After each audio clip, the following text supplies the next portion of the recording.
This video is brought to you by patreon.com/worsttake. Get access to exclusive live streams and Discord servers, on-screen shoutouts, and early access to some videos when you join now. Help make sure that we can continue to make content like this by supporting the Patreon. Links are in the description down below.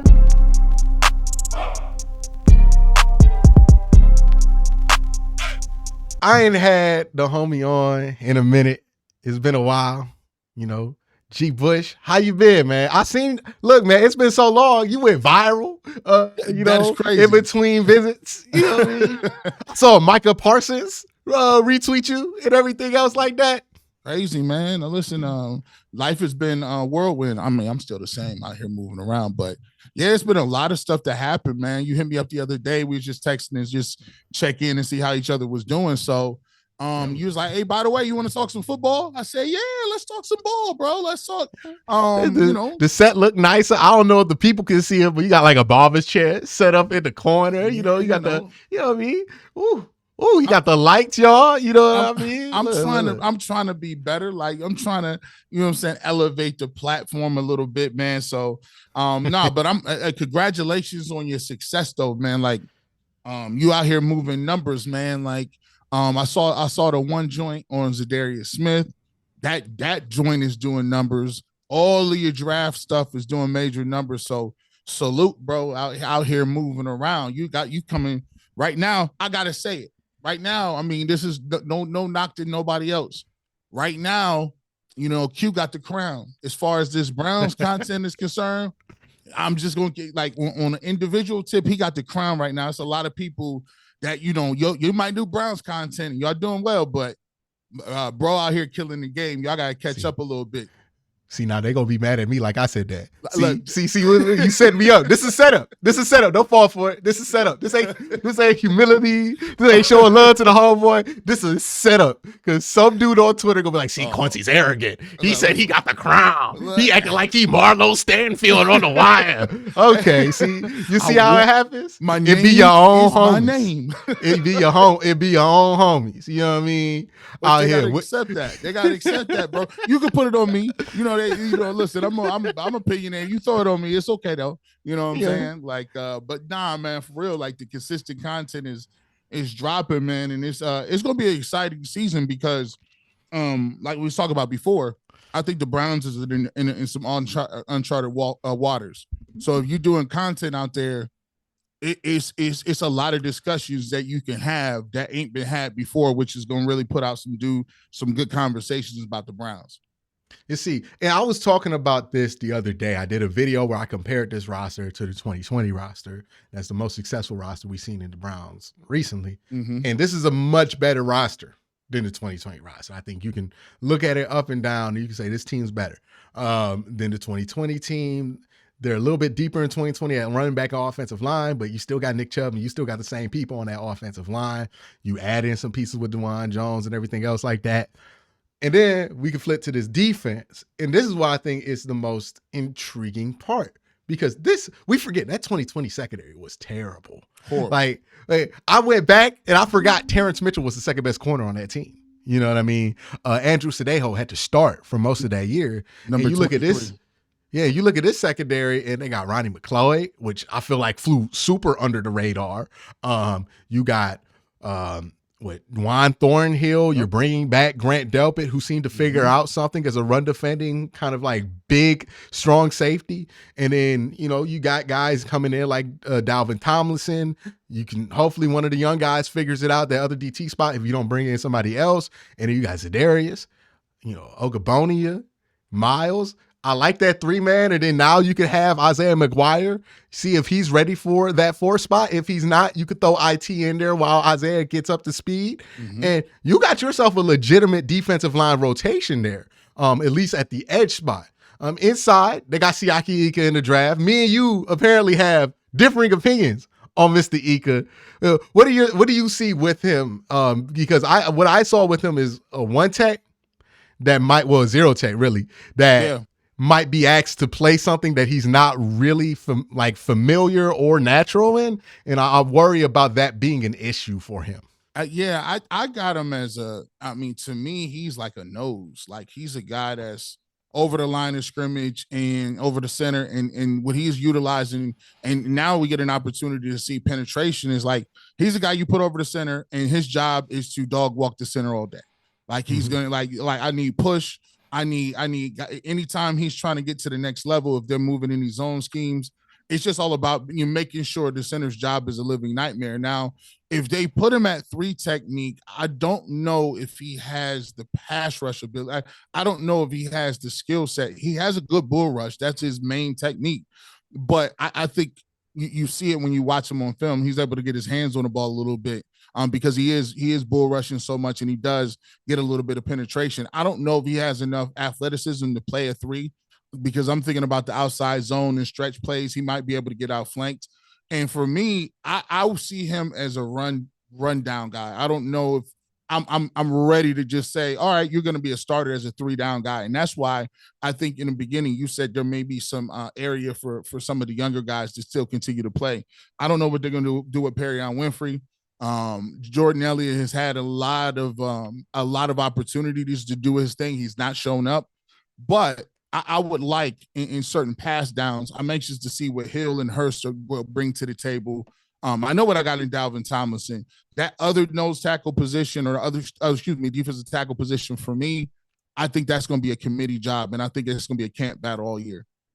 Yeah, and to the defense of some of these guys that we've kind of like grown sick of because the play's been bad, I've brought up the point that I feel like the judgment of them is a little bit incomplete, because if we have made the point that the coaching and the situation of the defensive tackle room has been incompetent over the last couple of years, we can't ignore the effect that that's going to have on some of the young players getting brought in. And imagine trying to learn defensive line in the NFL when you ain't got no vet. Who was the vet last year for these dudes to follow in? And I know some people are going to see that as a moot point, but I think it's a real point, because there's something to learning how to be an NFL player, learning how to be a professional defensive tackle, that you're really only going to find that guidance from people who you're with every day. And in a football team where the team's gigantic, you're not with every position every day. No. You're with your guys. You know what I mean? And this is more even like on college level, like every level of advanced football, you're not with the whole team. So if you're really like around just your guys, and like maybe you're near Myles Garrett, but Myles Garrett's such a superstar that he can't really be your vet in that way. He's right. he's inaccessible, right? Yeah. Like, you know what I mean? Like, it's like Odell Beckham being your vet. Like he's too much of a star to just be your vet there, because he has a lot going on off the field. You can't get into the same parties he can. Like, yeah, you ain't a good vet. Y'all can't really kick it like that, right? Like, y'all can't really kick it like that. Afterwards, we can't. I got something to do, player. And it's like the advice that Myles Garrett's going to have for you ain't going to be applying. Like, Myles Garrett can do stuff that nobody else can do, right? So even if he is being a leader and doing all the locker room stuff, like, there's a level of accessibility to a player's good that they need to have in order to be that leader. And I think that gets missed out on, right? Because part of what makes Tom Brady good is because you don't look at Tom Brady and go, oh my God, I could never do that. Like, it all seems accessible to you. Yeah. So if he tells you to do something, it seems like something you can do. And that's why TB12 is such a successful brand, because there's a bunch of dudes who sit on the couch who watch Tom Brady go, I could be that. I could do that if I just cared more, right? So you buy the TB12 because you think you could be Tom, right? If I just don't drink sugar, if I don't have coffee or caffeine and no sugar, I feel I can make that deep seam throw. It's a reason why Tom Brady was selling you powdered shakes, and why Mike had to sell you shoes, right? Mike's selling a dream. Tom Brady's selling a lifestyle, right? And that's one of my main points. Like, who on that defense was really accessible in that way? Like, Jadeveon Clowney is not accessible for other reasons, right? He's not trying to be anybody's vet. That's not how he kicks it, which is fine. Quincy, this is so crazy. I ran across this story, and I got this from a credible source. Like, it's probably one of the most credible sources possible. A word around campus was Myles Garrett. We thought when Myles Garrett was recruiting Jadeveon Clowney, we thought like, oh man, them dudes was tight. He was pivotal in getting them to come back. Come to find out, do you know that Jadeveon Clowney never returned any Myles Garrett's text messages, right? When they was in the locker room and the defensive line would do certain things, Clowney was never at any of those joints, ever. So Myles Garrett, to his credit, he made it look like, okay, this guy's bought in, this guy is really about that. But it was crazy because when I found out, I said, okay, it makes sense now. It totally makes sense. He's talking about, you trying to put Myles Garrett in the Hall of Fame. I said, man, I don't know what was going on. I mean, just for the simple fact that kind of stuff was jumping off goes to show you like how good it is to reset this whole D-line. Part of what was going to put Myles Garrett in the Hall of Fame is that he had 16 sacks and you were the dude helping him. Like, like you contributed to his Hall of Fame argument, right? Because I'll argue them 16 sacks he got last year was one of the most impressive stuff, given that I think Jake Burns said Mike Trout in a minor league lineup, like, insane difference of talent there. But what I was getting to was, I think when we talk about leadership, we do it in a binary where it's like, oh, the best players, the most talented players should be the leaders. And it's like, there's a level to it, right? Like, yes, there's a level of leadership that Deshaun and Myles are going to give to the team, but there comes a mentorship that needs to be with somebody who's accessible to you, right? You hear NBA players talk, the leaders aren't necessarily the best players on the team that are helping them become pros. It's usually dudes like Kevin Love at the end of their career, right? Mm-hmm. Or dudes like Richard Jefferson at the end of his career, where they have the time to really think about doing that kind of stuff, and they're accessible enough of a player to where you believe, hey, if I do all these things right, I could be him. I know Perion Winfrey thinks highly of himself, but there's no way he thinks he could be Myles Garrett. Because if he could, he would have won in the first round. He beat Myles Garrett. Yeah, you know what I mean? That gets lost. Yeah, go ahead. No. That gets lost a lot too. Like, the leadership portion is about guys being able to show you something and being able to tell you something, and it's tangible. So like you said, if Myles Garrett is telling you, man, that ain't nothing, all you got to do is hit this move right here, Euro step, and you pass the left tackle. No, that don't happen for everybody, Myles. Like, certain moves that Aaron Donald would try to tell a defensive tackle to do, he has to limit. Like, he can't give them the whole playbook because they can't even get to that. They can't. That move is not in the package. You ever play NBA 2K and you had to use your mom's credit card for the VC so you can unlock certain layup packages. These dudes would have to unlock pass rush packages if it was like that. They can't. You ain't got that. You got to spend some money. Yeah, you ever see somebody try to tell you to do something and it looks so simple when they do it? They're like, yeah, just put your foot back while you do that. And they just do it so easy. And then you look at them and you try to do it. And it's like, that's what it is trying to learn from Myles Garrett. And it's like the same reason why Michael Jordan was never a great teacher. like you look at the Wizard teams, he didn't really do a great job of teaching the next generation. A lot of the greats, Magic, not a great teacher. I think the best teacher that played basketball was probably Larry Bird, but generally speaking, Isaiah Thomas flamed out in the NFL, or excuse me, in the NBA. A lot of the best players they don't have enough patience and creativity to teach players. Or they don't understand just how special they are, right? Because a lot of getting to that level is a lot of a belief in an imposter syndrome, right? We do it even at what we do, right? Where you can say all that stuff about me and I'm like, man, I'm just worried about not going out of business, right? Yeah. Every day, right? Like, I always worry about it coming down and I don't really look at where I've gotten. And I think that's probably the same for these pro athletes where it's like, you could be like, man, you're Michael Jordan, but they don't understand that. They think that, that they're like one or two missed workouts away from Scottie Pippen being better than them.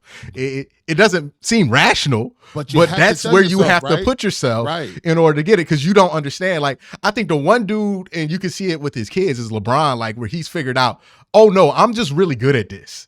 And I remember him telling like his kids, he was like, look, you need to understand. I think his kid did like a backflip into a pool. And he told his kid to not do that in front of other kids because you can do stuff they can't.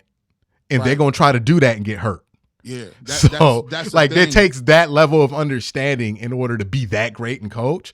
And like, I don't know where Myles is at on that. And even if you are, it's still hard to sit there at Perion Winfrey, like 21 years old when he got drafted, and just look at Myles do stuff and be like, yeah, I'm gonna do that just like Myles. Like, that's not necessarily how that works out. And this bring me back to a point you talked about with Joe Woods. Like, when you got players like, and I think a lot of coaches fall into this thing with Myles Garrett, right? So everybody knows that the best thing that you want to do up front is you want to rush 4 and you want to put 7 in coverage. Like if I could rush 4 and get home with 4 and keep 7 underneath and cut in coverage, I have a chance to stop some of the better passing teams. And so what you do is you say, okay, well, line your 4 guys up and you tell them beat them one-on-one. Now, that's okay for Myles Garrett. Like you can live and die with the results from him just lining up on the edge and just going out there freestyling and do what he wants. But the rest of your guys, if you don't have the rest of those guys that have a skill set like Myles Garrett or have the type of traits that Myles Garrett has, you can't keep lining them dudes up in regular pass rush and telling them to win their one-on-one matchups because they're not better than those guys. They don't have that same skill set. So sometimes as a coach, you have to help your guys out a little bit. Jordan Elliott may need some help. Young guys need help. Move them around, switch up a little things, maybe bring a couple blitzes.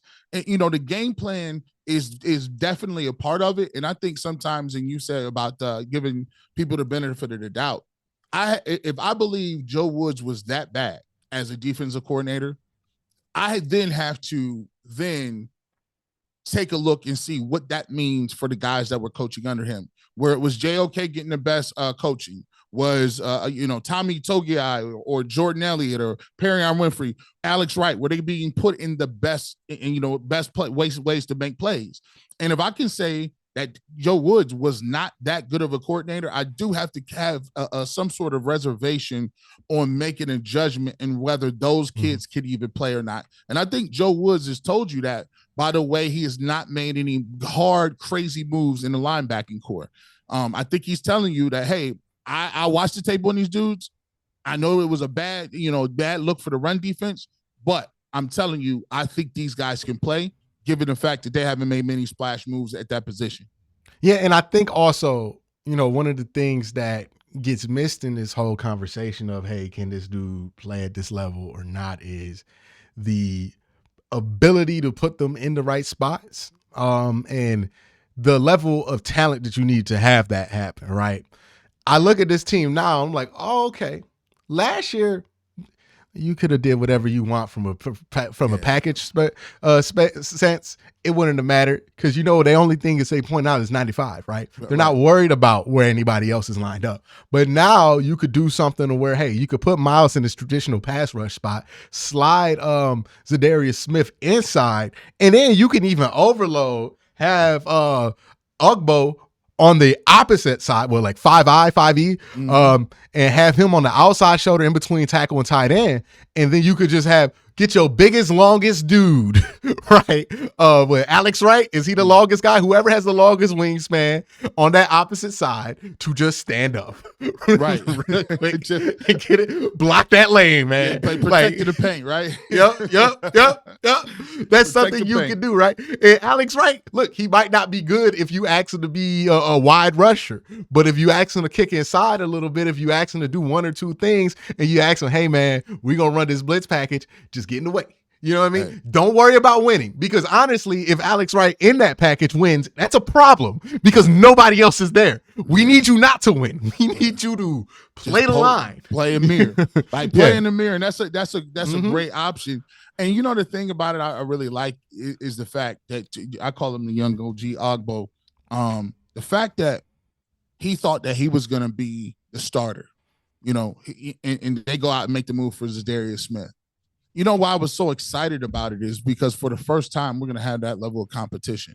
A lot of times here in Cleveland, we got guys that come in and they steak eaters, we like to call them. The guys that don't really put the effort in, they just were given the position. They go on the road trips, eating all the good steaks, using up all the good, 5-star hotel amenities on the road. But when the time for that to reap the benefits and to tell them, hey, listen, let's go ahead and pay them dividends back, they're nowhere to be found on the field. And sometimes it just feels like with the Browns, they were so lack and void of depth and talent at certain positions that guys that you knew were not going to be starting or playing or main contributors on other teams but you play for the Browns, you get all the minutes in the world. Guys that come to mind, Corey Coleman. When Corey Coleman goes into Hugh Jackson and says, "Hey man, why I ain't playing?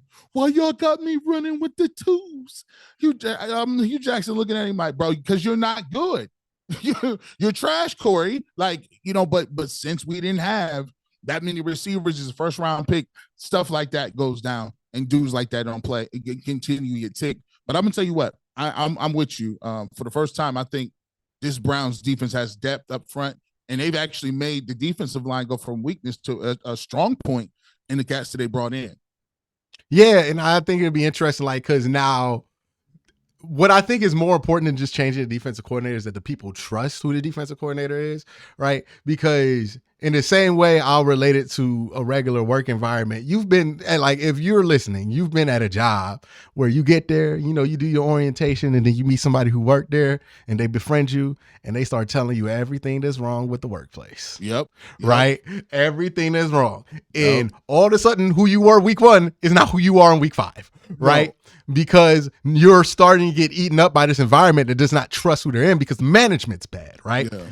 Now they're not worried about the management. Another thing that went wrong with the coaching and why I think the linebacker play was so bad. So you have a defensive line that can't get anything done, right? Outside of Myles Garrett. So what do they start doing? They start freestyle. Running your own stuff. I'm a slant, right? We got to get upfield. I'm going to start slanting, right? So the defensive linemen start doing that. They're looking at the game plan like, what? I ain't running this. Well, it's like, this ain't been working all game, right? You've been in those moments too in the football game where it's like, if it ain't working, dudes start coming up with stuff, right? I'm going for self. I need to get me a sack. I need to get some pressure. I know I'm supposed to be in B gap, but I'm way in C gap trying to get my speed rush on. Mm-hmm. Yeah, because I see a mismatch I can take advantage of right now, right? Oh, I've seen this on film. I'm going to do it. And one of the things I like the XFL for is that you can hear this kind of stuff, right? Where, we don't normally hear it, but it happens all the time in football huddles where the offense ain't moving the ball and one of the big dudes, what they start yelling, G? Man, just run the ball. Let's do 76 G6. They start yelling the run play calls over the quarterback. On the goal line. Hey, you take telling the quarterback, come on, man, just run that power. Run right behind me. 58 G splat, right? Come on, twist. You're like, yo, you're not the quarterback. What you calling him play for? Peyton Manning that's that Peyton Manning clip when he went up to Jeff Saturday. Hey.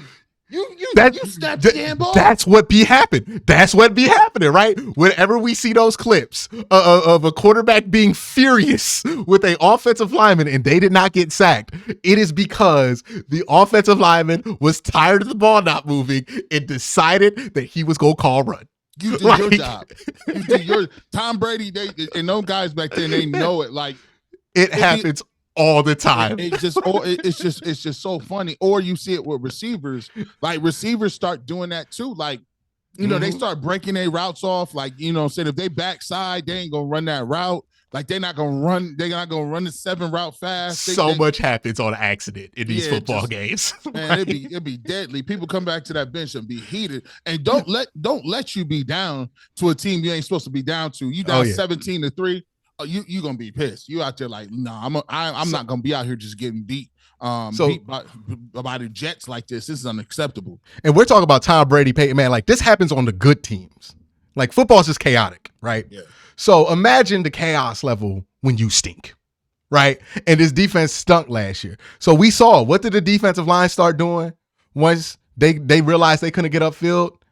They just started slanting, right? I'm gonna just quick slant inside. You know what I mean? I'm gonna just cut inside cheat real quick. And guess what? They was getting washed. They was caving. Why they were getting?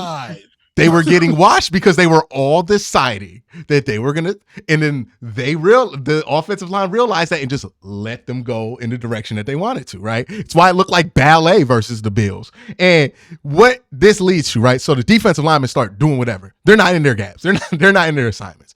Linebackers are supposed to have a little bit of that freedom, where it's like, hey, you pick and choose where you're gonna be. JOK especially, he's somebody who relies on that freedom to be a special player. Well, now you have him in a situation to where, hey, look, when JOK is the only one guessing, he's good, right? It's similar to Ed Reed.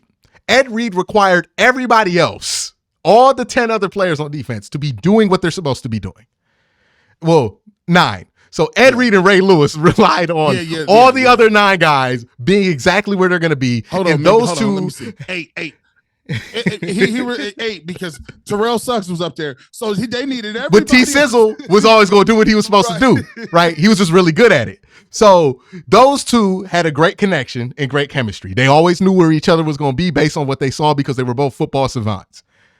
And they relied on everybody else being where they're supposed to be in order for them to say, okay, if this play goes as planned, he's going to look here. I'm going to be here. He's going to turn his eyes over here. And then Ed's going to go from there to over here, and he's going to throw an interception, right? You can't have everybody doing what they want, because if there is no structure, then there's nothing for you to base your chances on when you make those chances as a linebacker. So now the defensive line, they're just doing whatever. You're just kind of left out there with the guard who ain't even sweated yet. He already at the second level. You know what I mean? This new NFL, so you're not that big at linebacker anymore. And now you're just sitting there like, well, I'm not doing this. Like I'm not staying here. So you know what I'm going to do? I'm going to just run with the motion, right? So I'm going to run with the motion, try to get in a long arm fight with the guard instead of taking one head on like I'm supposed to be doing because the DT didn't do his job. And then now, if you're a corner, Denzel Ward, where you see all this going out, well, you see the boundary wide open. Yeah, I can't leave the boundary open, so now I gotta take the boundary. Now, if you're John Johnson, you thinking Denzel carrying on cover 3, right? You think he's supposed to be carrying this part of the field? Nah, he not carrying. He stayed at the boundary. Now it looked like y'all messed up in cover 2. Well, what happened was nobody did what they were supposed to do, so everybody was trying to adjust, and everybody looked crazy. You cannot play football on the fly in the NFL, and when nobody trusts what their coach is asking them to do, and when that trust is expired to the point where everybody's like, you know what, I'm gonna do it myself, you're basically playing football on the fly, and that never works in the NFL. And then that's how you end up. That's how you end up with somebody like Jadeveon Clowney telling you, "I'm only playing on pass rush downs," and they're begging this dude to play on pass rush downs because guess what? He's decided that I'm gonna do my own thing. I don't care about the integrity of the defense. I care about getting these stats off. And then you bring in Perion Winfrey, somebody who did not have the greatest reputation in college football, into that environment. And you're like, all right, Perion, be better than the noise as a rookie. Of course he stunk. Of course he had issues. Like, this was all inevitable once you saw what the dynamics were in the locker room. And that doomed everybody there that was meant to develop. Because how is Tommy Togiai supposed to figure out what he's good at when everybody just doing what they want, right? He's a guy that's not going to be good enough to just do whatever he wants. He needs to be a part of a structure, part of a team to be able to be good. Same thing with Perion Winfrey. Same thing with Jordan Elliott. Same thing with all those dudes from last year's team. Andrew Billings is a great example. He was good on the team this year. Yeah. He stunk when he was on the Browns, right? He was terrible when he was on the Browns. He couldn't even get dressed. Why? Because it was an environment where everybody was doing whatever they want, and nobody is good when everybody gets to do whatever they want, because that means there's no structure. Everybody's taking chances. Myles Garrett thinking, okay, I'm going to hit my spin move. It ain't. Why you in the way, Perion? You know what I mean? Yeah, crash. What are you slanting towards me, right? Like, you can see, or JOK sees the screen. Oh, yeah. I'm about to crash the screen. I'm about to do this. But then, somebody else thinks they see something different, and all of a sudden now they run a pick in front of JOK, and now JOK look like an idiot.